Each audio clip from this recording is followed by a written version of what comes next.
this is fun. This is, of course, just the D modal tuning that was used in a lot of Stephen Stills tunes, and the one I did recently was Singin Call from, I put the album away, but had the album jacket out the other day. And this was because a student, oh, by the way, it's Friday, November 22nd. Ooh, Black Day in American history. But it's hard to keep a guitar in tune like this because the third string always wants to get sharp because that G string is tuned all the way down, a whole fourth, all the way down to D, the same D as the fourth string.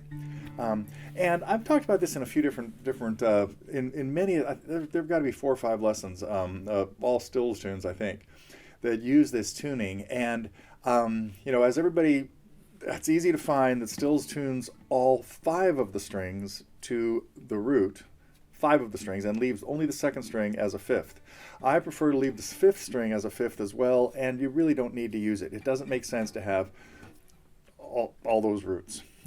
He does it at a lot of different levels, anywhere from C, like he did in Love the One You're With, to D. I don't think I heard any that are in D flat, but sometimes it's just because he didn't have a tuner there, and he just put whatever the guitar was tuned to, he would just tune it to 5 roots and 1/5. And I think Sweet Judy Blue Eyes is all the way up to E. I know there's other ones. I think the Sweet Judy Blue Eyes on Woodstock is probably a half step low in E flat maybe. But Singin Call, which was the one that we did a lesson on this time, really just 2 chords and very simple picking. So I hope people aren't intimidated by messing around with this tuning, the D modal tuning that he called Bruce Palmer's tuning, who was, of course, a bass player for the Buffalo Springfield in the early days. 2 chords, though, a D sus4, and that 4 resolves to a 3 to an F sharp, giving us D major. And then we just have some bass notes going to C in the bass, and B in the bass, and G in the bass, and that's the whole song. Probably don't even need to look at my lesson anymore on it. But it got me thinking about some of the other songs that do this. I'm pretty sure I have a lesson on Carry On. Carry On's in E, but the opening part uses the same tuning.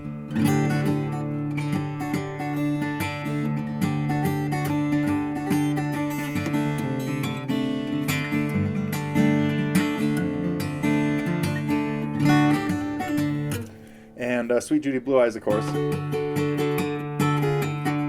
And Love the One You're With. This is the one that's all the way down to C on the record. And then, of course, 4 and 20. God, I am going to come up with 5 of these. And, and this one, Singin Call. Oh, there's this one, too. Also from Stills, too. That's Word Game. I might have to get to a lesson on that. He uses the same chord shapes in all these different songs. But that's gonna get me talking about. Let's see. Did I have anything else I was going to talk about today? Probably not. We have a special finger picking episode happening tomorrow. Tomorrow, depending on when you're watching this. But for people, I want to thank the people that bought our finger picking, my top finger picking packs, the Everyman's Essentials. We'll be coming out with more of those in the very near future. So, or more. Related things. Anyway, okay, enough about the packs. What I want to talk about here is we can take advantage of this tuning and talk a little bit about some different modes. This has come up with some of my students lately. And I have a D up here on the first string. So I could just mess around, I could just noodle around, keeping some D's going in the bass, and actually I could use the second and third strings as droning notes because the only other note in this is the A on the 5th string. But if I just wanted to mess with a D major scale, which has 2 sharps in it, but I'd just be thinking about following the pattern of notes that we get by going from C to C with no sharps and flats, which I'd be thinking C, D, E, F, G, A, B, C. Now, those weren't those notes because I started on D, but I was following the white keys of the piano, and if I noodle around with that for a little while,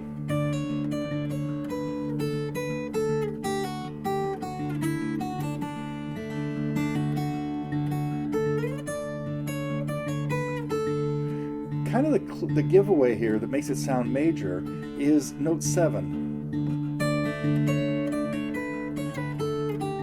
And you should be able to hear the do, re, mi scale.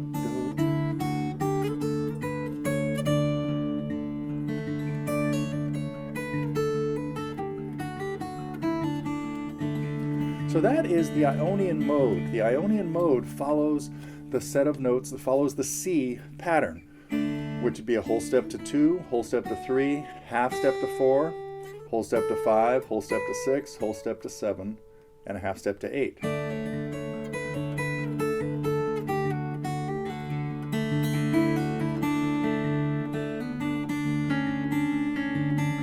And you hear that clash there. There's my D and my C sharp.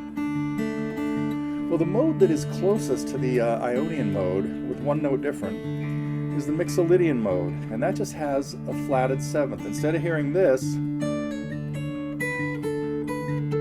you hear this. Much more, still uses that a lot more.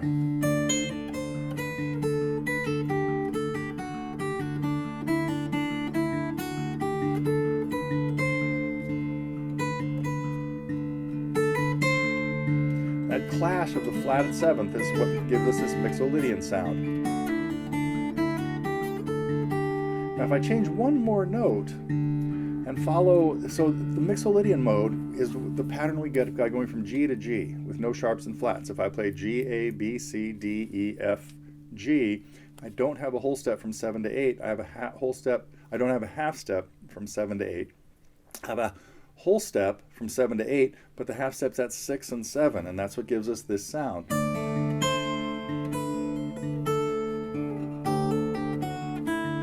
And we actually hear that in Word Game. There's my flatted 7th.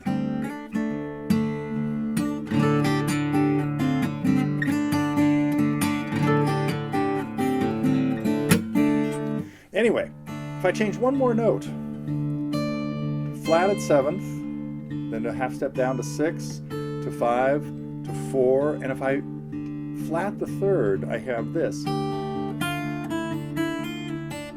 Start sounding minor.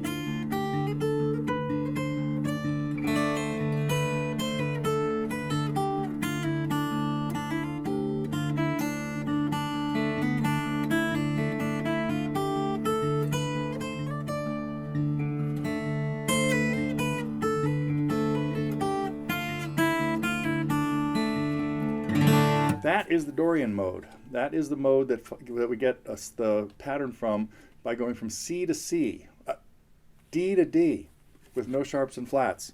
Sometimes I just talk and the brain is disengaged because I'm thinking about the next thing I'm going to say. I'm playing this in D, so that was D Dorian, which goes a whole step to 2, half step to 3, whole step to 4, whole to 5, and a whole to 6. Then the half to 7 and whole to 8. But that half step from 2 to 3 makes it really sound minor. Now I just added the extra note that really does make it minor. I just threw a B flat in there, putting a half step at 5 to 6.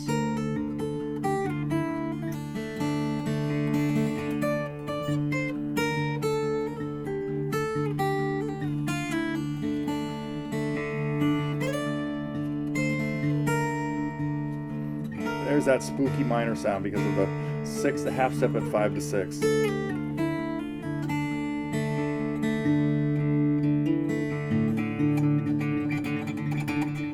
So cool having these two Ds in there. But it limits a little bit of what else you can do. So I think that's all I want to talk about today. Just give you a little demo of the 4 important modes, which are Ionian, usually called major, Mixolydian with a flatted 7th, flat the 3rd from that, and you have Dorian, and flat the 6th from that, and you have Aeolian, usually known as minor.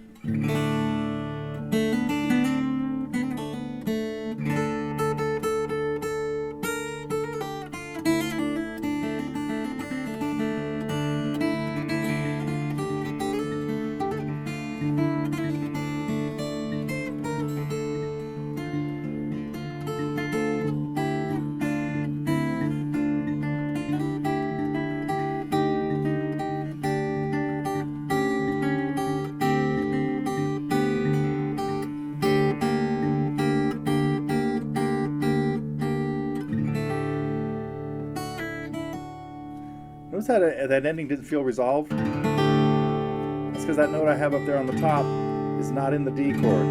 It's the fourth. We're hearing a sus4 there. And there is the resolution to the third.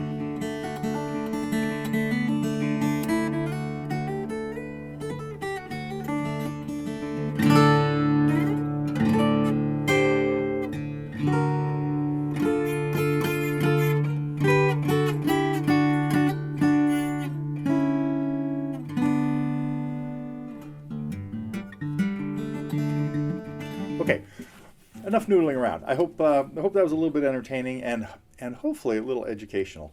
Not sure about next week. We are doing. I hope everybody has a great Thanksgiving holiday here in the States, and we tend to do ours on the Friday so that all my kids and their significant others can make it and spend Thanksgiving with their other families. So probably won't be here Friday. Maybe Saturday I'll get something together for the update. Oh, that'll be the end of November will be over, right? Okay, so we have one more week wrapping up things here in November, and I will be back soon.